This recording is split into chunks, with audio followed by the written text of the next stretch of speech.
on va en profiter parce que là on est en fin de compte sur la ligne écologique de la marque.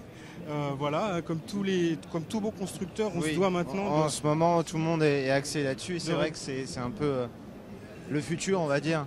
Alors c'est le futur, et c'est le futur déjà, on n'est pas les seuls, mais on a déjà une réponse dès maintenant. On a nos motorisations Drive-V, donc la motorisation Drive-V, ce sont les moteurs propres de Volvo, c'est-à-dire qui sont les plus bas en émissions de CO2. On peut commencer par la petite berline de Volvo, qui est à 99 grammes de CO2. Donc pour une berline, quelque chose d'assez exceptionnel. La C30 l'est également. On a aussi une C30 version Drive-V, voilà, à 99 grammes. Donc pour une berline de cette taille, dans un segment des berlines quand même moyennes, on est assez fiers de cette performance. 99 grammes, 3 litres au 100, je crois qu'il y a deux chiffres qui parlent. Oui, là je crois que là on peut pas faire mieux. On est en tout cas parmi les meilleurs de la catégorie et on en est assez fiers. On retrouve le design Volvo, on retrouve la console centrale, c'est ce que je regardais, c'est vrai que... On est dans le même monde. On est dans une Volvo. Voilà. Oui, on retrouve bien... Et là on est déjà dans une belle berline quand même. On est déjà dans une belle berline, oui, tout à fait. Non, on retrouve vraiment toujours cette console, ouais, c'est vrai que c'est... Toujours l'identité de la marque, on a une vraie cohérence. Il y a quelques années aussi, on avait des disparités entre les véhicules, les petits et les grands véhicules dans la marque. Aujourd'hui, il y a une vraie cohérence, à la fois à l'extérieur mais aussi à l'intérieur. Vous êtes dans le monde Volvo et voilà, et c'est un monde fait de design, de sécurité et aujourd'hui à l'extérieur de moteurs plus propres. On a l'équivalent de la berline en break. Oui, parce que c'est vrai que Volvo, on connaissait par le côté break essentiellement. Oui. Pendant longtemps, Volvo était le break. Ça reste encore dans l'esprit des gens beaucoup une marque de break. Ouais. Mais c'est bien de voir qu'en fin de compte, on ne fait pas que des breaks. On a été capable de faire autre chose que des breaks. On a commencé par le coupé cabriolet. On a parlé de la C30. Bon, voilà le break. Donc le petit break Volvo, qui est un des succès aussi de la marque en France. 114 grammes de CO2, 4 litres 3 au 100.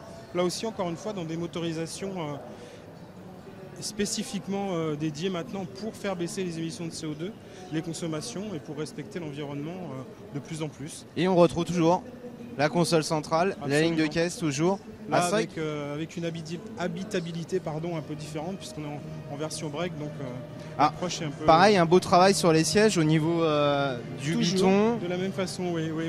Ah, c'est vraiment très joli. Il y a eu de gros efforts de fait ces dernières années dans le style Volvo. Ça a été un très très grand travail, une remise en question aussi, mais les ingénieurs suédois ont très vite compris que c'était important de sortir un peu des choses un peu classiques et un peu sérieuses.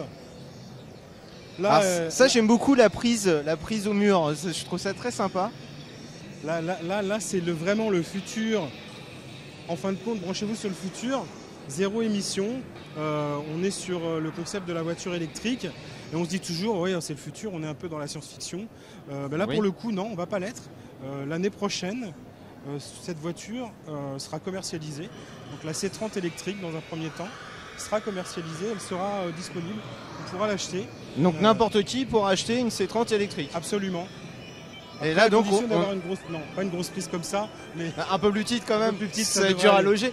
Mais ce qui veut dire que elle va être en vente comme on la voit ici. Absolument, la technique, pas exactement comme on la voit ici, mais la technologie est prête, le système électrique est prêt et Volvo va faire, on va dire, un test avec cette C30 pour la commercialiser. Il y a un certain nombre qui vont être commercialisés et je sais qu'il y en a déjà un certain nombre qui roulent en Suède actuellement.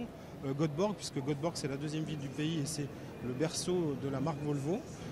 Et il y a déjà un certain nombre de voitures qui roulent actuellement à Göteborg en version C30 électrique et qui apparemment fonctionnent très très bien. Donc voilà, alors, les conditions sont extrêmes. Voilà, c'est ce que j'allais dire. C'est qu'en plus là vous pouvez voir avec le froid, un gros froid quand même. Absolument, oui je confirme, oui. On peut voir. Et là on est bien d'accord, on est sur un véhicule 100% électrique. 100% électrique, oui. Là, c'est pas ce qu'on appelle un hybride, c'est vraiment un 100% électrique. Tout à fait, tout à fait. Et avec un système pour brancher, pour recharger qui sera à peu près qui sera le même concept. Ça, et qui vous permettra de brancher à la maison et de recharger la voiture. Il n'y a pas de problème de batterie et c'est vraiment une vraie avancée technologique. Ça a été quelque chose qui a été fait, il y a eu une vraie prise de conscience de la part de la marque. Et il y a un développement qui a été mis en place ces dernières années, on en est assez fiers aussi. Oui, donc là on n'est plus dans le rêve, on est vraiment dans le concret. Là. Dans un futur très très proche, l'année prochaine. Alors, vous nous montrez quoi après? On peut passer on va regarder par... si ça vous dérange pas, juste un petit clin d'œil pour voir ces fameux fauteuils, parce que je suis très intrigué de voir ces fameux vrais fauteuils. On va aller les voir, on fait une halte par le V70, qui reste, voilà, on parlait des breaks. De la marque Volvo et du break Volvo.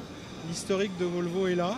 Aujourd'hui, voilà, ça c'est une illustration du break d'aujourd'hui, Volvo.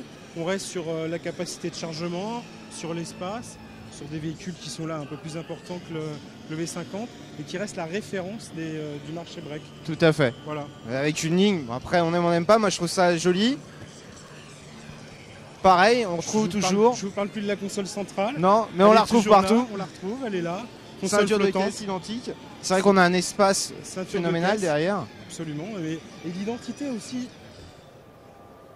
L'identité de la marque qu'on retrouve dans les lignes, bien sûr. On retrouve toujours cette ceinture de caisse. Cette ceinture. Et là, vous voyez, toutes les voitures de l'arrière, on les reconnaît.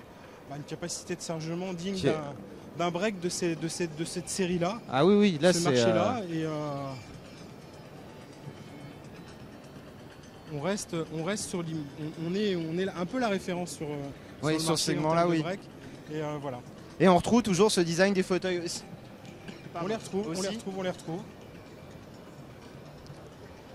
Donc on va passer au Ah oui, moi ça me...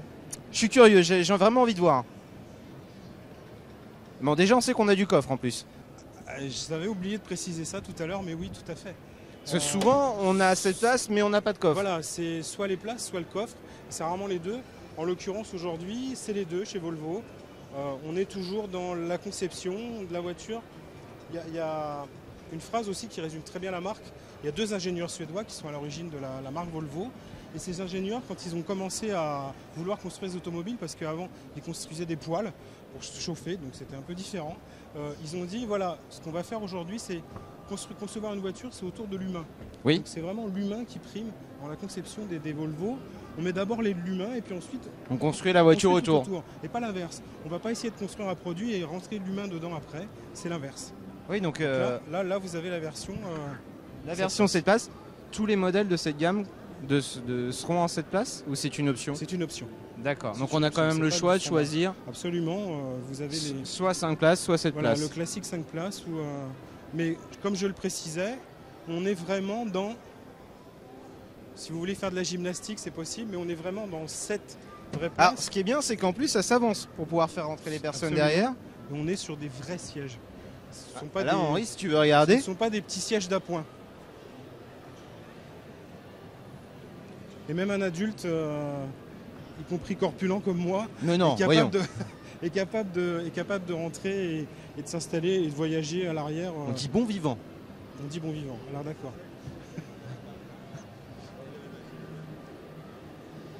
Donc je voyais aussi, vous avez les lecteurs DVD intégrés dans les appuis-têtes. C'est une option, oui, tout à fait. Alors je crois qu'il y a eu une étude aussi qui avait été faite au niveau sécurité, vraiment pour en cas de choc, ça ne se décroche pas. C'est vraiment la sécurité prime chez Volvo avant tout. C'est l'obsession dans la marque. On s'est longtemps battu. Moi, ça fait très longtemps que je suis dans cette marque, mais c'est toujours la bagarre avec les ingénieurs suédois parce que tout ce qui est fait, tout ce qui est conçu dans une Volvo, c'est d'abord la sécurité. Donc vraiment, on pense à l'humain et c'est ça le plus important. Ensuite, éventuellement, c'est affolant, mais le cuir est très agréable au toucher. C'est vraiment de belles manufactures. Et on a presque fini. On va terminer par la nouveauté. Finissons en beauté quand même. Allons-y. Vous avez une très belle S60 rouge qui tourne là-bas. Oui. Qui est la nouvelle berline. On va s'en approcher. Au Salon de Genève cette année. Alors c'est la nouvelle petite berline de Volvo. Pareil, on retrouve ceinture de caisse toujours identique, fidèle à la marque. Celle-ci, pour le coup, peut-être qu'à 30 mètres, voire à 40 mètres, on la reconnaîtra encore Oui, plus. je pense aussi, oui. C'est vrai qu'on continue avec le design qui a été initié par les derniers modèles. On est sur une berline dynamique. On a voulu aussi, y compris d'ailleurs sur le ton de la communication, on a vraiment voulu positionner cette voiture comme une voiture plaisir. Les Volvo sont aussi parfois considérées comme des voitures un peu sages, ce qui est le cas sur l'ensemble des modèles qu'on a vus. On ne s'est pas dévergondé, on va dire, mais au moins on a maintenant aussi une offre de plaisir, de conduite plaisir, ce qui n'était pas vraiment ce qui ressortait. Ça l'a été avec ce qui fut un temps les T5, R et autres, c'était vraiment des véhicules quand même d'exception et qui étaient vraiment très racés. Absolument, mais qui avaient disparu. On est sur une version Air Design. L'appellation sport. L'appellation sport de la marque, mais on est sur une berline, pareil, qui a des lignes tendues, dynamiques, voilà, et on trouve le nouveau design de la marque. Alors pareil, j'ai vu que vous aviez travaillé l'arrière aussi, parce qu'on voit les sorties d'échappement, un gros extracteur aussi, donc c'est vraiment le côté un peu sportivité de la voiture qu'on n'avait pas. Air Design. Avec les rétroviseurs aussi, les coques de rétro argent. Les jantes en biton qui sont vraiment très jolies aussi. Vraiment une très jolie voiture. C'est très encourageant parce qu'on a un accueil très favorable du public qui justement se dit ah bah oui tiens Volvo maintenant c'est aussi des voitures plaisir. On a un voisin, on a une marque voisine plutôt connue pour ses voitures sportives et voilà on a moins à rougir maintenant de l'offre qu'on a avec la S60. On voit la petite appellation T6. Oui. Donc côté sport. Absolument. Mais alors que veut dire AWD pour ceux qui ne connaissent pas? Alors c'est de l'anglais, ça veut dire all-wheel drive et c'est tout simplement 4 roues motrices. Très bien, maintenant tout le monde saura tout sur Volvo, que ce AWD. soit AWD et Air Design.